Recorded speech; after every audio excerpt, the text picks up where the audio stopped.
Buenas tardes, alumnos. Les comento que había hecho las otras 3 patologías del primer trabajo práctico, pero tuve un inconveniente que se me cayó el termo abierto con agua arriba del teclado. Así que me temo que no solo que perdí el trabajo, sino que perdí todo lo que tengo guardado, más mi querida y apreciada computadora. Así que bueno, en esta que es más pequeña, logramos hacer esto. Sí, les aclaro que yo después, aparte de mandarles este audio y subirle este video a PowerPoint, voy a YouTube. Voy a mandarles el Power, ¿sí? Por algún medio se los voy a hacer llegar y les voy a avisar. Lo único que acá tienen la oportunidad de escuchar las explicaciones, pero les va a llegar igual. Bueno, si nosotros pensamos en asma, sí estamos hablando de una patología que se caracteriza por la obstrucción reversible, inflamación e hiperactividad de la vía aérea. Es muy importante acá tener en cuenta que es reversible, eso es importantísimo. Respecto a la etiología, no se conoce en su totalidad, aparece luego de una exposición a sustancias, ya sea en el lugar del trabajo, como polvo, gas, humo, ¿sí? Por ejemplo, en lugares donde se trabaja con zinc, amianto, y habla de sin causa justificada, y en lo personal he visto crisis asmáticas luego de alguna situación de estrés o por ataques de pánico. Respecto a la fisiología, se produce por inflamación de las vías aéreas, ¿sí? Estamos hablando de lo macro, ¿sí? De las vías aéreas que hablamos en la primera clase, de lo que es tráquea, bronquios, bronquio derecho, izquierdo. Puede aumentar la obstrucción por broncoespasmo, edema de la mucosa en presencia de moco adherido y formar tapones. Tengamos en cuenta que la formación de estos tapones va a interferir en forma negativa. ¿Por qué? Porque disminuye la luz del vaso. En el otro PowerPoint, cuando hablábamos de los cuidados de enfermería en otras patologías, y acá se puede adaptar perfectamente, mencionábamos a la aspiración de secreciones. Obviamente que acá tenemos, como dice, bueno, no lo dice acá, pero es un moco seco. Este moco seco lo que debemos hacer es fluidificarlo. ¿Cómo se fluidifica? Con solución fisiológica en las nebulizaciones, y también, no se asusten con esto, bueno, y también por medio de la administración de líquidos, ¿sí? Bebiendo. No se asusten, les digo, porque esto yo se los voy a mandar. No obstante, si ahora ven poco, yo se los voy a mandar al PowerPoint. Los estímulos irritantes afectan las vías respiratorias. Acá habla del ejercicio y el aire frío. ¿Por qué el ejercicio y el aire frío? Porque el ejercicio, ¿sí? Al uno estar agitado, no llega a tomar todo el aire que necesita por la nariz y la toma por la boca. No nos olvidemos que en las fosas nasales, esto lo deben de haber visto en anatomía, el aire se calienta y se humidifica para que llegue en condiciones, ¿sí? A los pulmones. Los cambios patológicos interfieren en el desequilibrio ventilación-perfusión. Acá estamos hablando de lo que hablamos en la primer clase, ¿sí? En lo que es la parte de vías aéreas superiores, y si hablamos de perfusión estamos hablando luego de la hematosis. Esto lo vimos. En el intercambio gaseoso por hipoventilación. Lo que son las manifestaciones clínicas en este caso, tenemos hiperactividad en las vías aéreas, con crisis debidas a estímulos físicos, químicos y farmacológicos. Entre los alérgenos se encuentra el humo, el polen, los perfumes y las pinturas. El polen es típico que las personas en primavera o en los cambios de estación tengan problemas. El asmático es muy común. El ejercicio también desencadena asma. El frío, las infecciones en la vía aérea también lo agravan, como el estrés emocional. La disnea se acompaña de sibilancias, preocupación, pánico y temor por la muerte. Esto es muy común en todo paciente respiratorio porque tiene la sensación que se va a morir. Aquí menciona sibilancias. Nosotros en la primera clase, cuando hicimos la valoración de Henderson en la primera necesidad, oxigenación y circulación, estuvimos hablando de los ruidos, ¿sí? Hablamos de crepitantes, sibilancias, roncos, estertores. Bueno, la sibilancia es típica del paciente con asma. Es ese ruido, el silbido. Ese silbido se puede escuchar tanto a la auscultación como estando cerca del paciente. También hay entumecimiento, náuseas y cefaleas.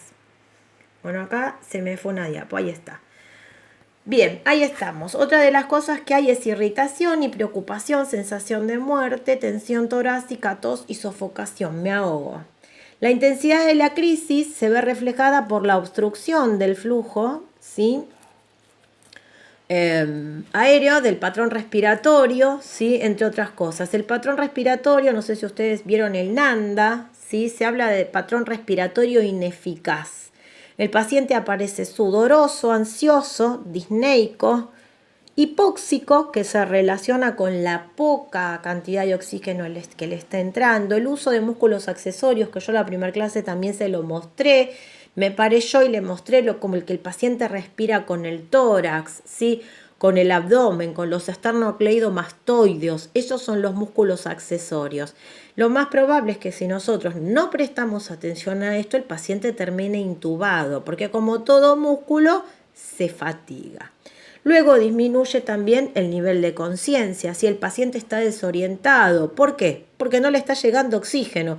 Hay hipoxia general, vemos por ejemplo los lechos unguiales y el extremo de los dedos, ¿sí? De color violáceo.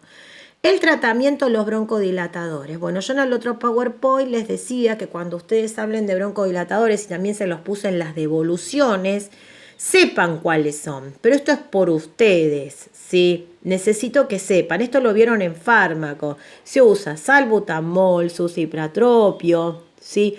Budesonide está indicado en algunos casos, todo por la broncoconstricción, o sea, acá hay una constricción, una contracción, si se quiere, de lo que es el músculo liso, que es el músculo que rodea, ¿sí? A las vías respiratorias superiores, están contraídas. Todo esto, ¿qué hace? Cierra la luz del tubo, ¿sí? A veces se habla de la luz del vaso, en este caso es un tubo, es la tráquea, son los bronquios, se van cerrando. Por lo tanto, no pasa el aire y es eso lo que produce el silbido, la sibilancia. Otra medicación que se administra son los corticoides. El más común es la dexametasona, ¿sí? Por lo general, todo paciente respiratorio tiene nebulización, tiene dexametasona y también tiene PAF, que acá justamente en esta diapo lo tenemos. Esta chica sí está con un PAF. A veces acá puede haber lo que se llama una aerocámara, ¿sí? Que es algo que hay intermedio entre su boca y el PAF. Pero eso se usa más que nada para pediatría. Respecto a los cuidados de enfermería, tenemos controlar la ventilación, ¿sí? Y el esfuerzo del patrón respiratorio. Siempre tenemos que ver qué esfuerzo realiza el paciente. Tener en cuenta la frecuencia, ¿sí? Respiratoria, esto lo habíamos hablado en la primera clase. En un adulto es entre 12 y 18 respiraciones por minuto. ¿Por qué se habla de respiraciones? Porque incluye todo. Los que fueron en la primera clase saben de lo que estoy hablando cuando hablo de respiración, que no es lo mismo que ventilación y que no es lo mismo que inspiración y expiración, ¿sí? Bueno, como decía, tener en cuenta la frecuencia y la profundidad. Cuando se habla de profundidad, ¿qué quiere decir? ¿Vieron cuando el médico le dice inhala, exhala? Bueno. Y otra cosa es cuando es superficial. El tema de superficial lo vemos cuando alguien está agitado, ¿sí? El uso de músculos accesorios y la ocultación, que lo habíamos visto en la primera clase, de sonidos respiratorios. Por lo general, les vuelvo a reiterar, acá hay sibilancias. Valorar la gasometría arterial y la oximetría. Yo les mencionaba que mediante la gasometría arterial nosotros tenemos oportunidad de valorar los valores de oxígeno y dióxido de carbono presentes, ¿sí? Y la oximetría de pulso lo que hace es a nivel capilar y distal. Por eso como es un método que podemos usar, que no es invasivo, la oximetría, pero en aquel paciente que está complicado, sí o sí se manda a hacer una gasometría.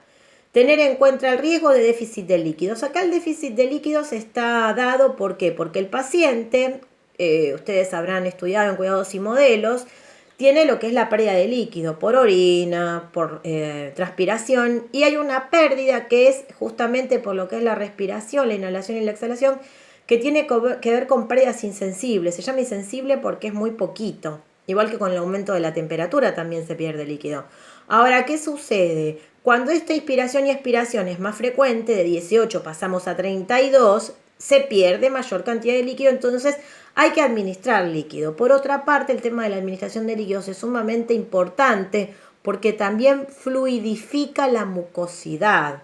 Sí, o sea, nosotros lo podemos fluidificar con la nebulización y fluidificar con la administración de líquidos. Ojo con la administración de líquidos, y de comida en todo paciente respiratorio. ¿Por qué? Porque se puede broncoaspirar. Y si se broncoaspira y no sabemos qué hacer, el paciente se puede morir. ¿Sí? Si tenemos suerte, lo intuban. Pero ojo con el paciente respiratorio cuando le damos de comer y de beber. Siempre poquito, sorbitos, ¿sí? Y administrar oxigenoterapia según demanda. El oxígeno es una medicación, pero nosotros, si conocemos, no tenemos que preguntar al médico si le administramos o no oxígeno. Nadie les va a decir nada si le colocan una bigotera o cánula. Eso lo tienen que haber visto en la práctica. La bigotera, la cánula, la máscara común, que es como la de la nebu, y la máscara con reservorio, es todo de bajo flujo, ¿sí? Va entre 0 en realidad y 15 litros, pero por lo general se administran 5. Después tenemos los de alto flujo, que son las Venturi, que son otro tipo de máscaras que tienen picos de diferentes colores y esos colores me van a decir la cantidad de litros que estoy administrando. Bueno, eso lo maneja enfermería, así que piensen en que no tienen que estar dependiendo del médico para oxigenar al paciente. Bueno, y acá tenemos un dibujo, ¿sí?, de lo que es justamente la obstrucción, ¿sí, chicos?, de las vías. Acá está, no lo encontraba. Bien, acá ven una tráquea, un bronquio despejado y acá ven una tráquea o bronquio, ¿sí?, que está ocupado por secreciones, que está inflamado. Piensen que por acá, por este pequeño lugar, tiene que pasar todo el aire que antes pasaba por acá. ¿Sí? Requiere de mucho esfuerzo. Y para suplir esta contradicción que hay, ¿qué hace el organismo? Aumenta la frecuencia respiratoria. Bueno, acá volvemos a esto que ya les dije, se los voy a mandar, no se preocupen. Bueno, el cáncer de pulmón. El cáncer de pulmón es un grave problema sanitario, causa de muerte común y es la neoplasia, el cáncer más común.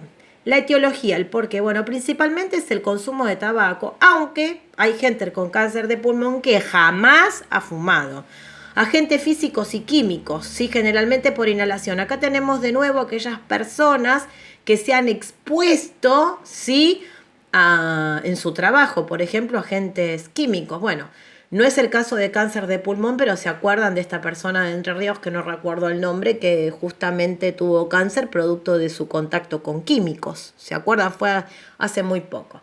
Bueno, esto guarda relación con la intensidad y duración a la exposición. ¿Qué tiene que ver? La concentración de lo que me causa el cáncer y cuánto tiempo estuve expuesto. Trabajé 6 meses, trabajé toda mi vida. Obviamente, si se junta que el químico o el agente físico estuvo mucho tiempo y muy concentrado, obviamente tiene muchas más posibilidades, ¿sí?, de tener una neoplasia.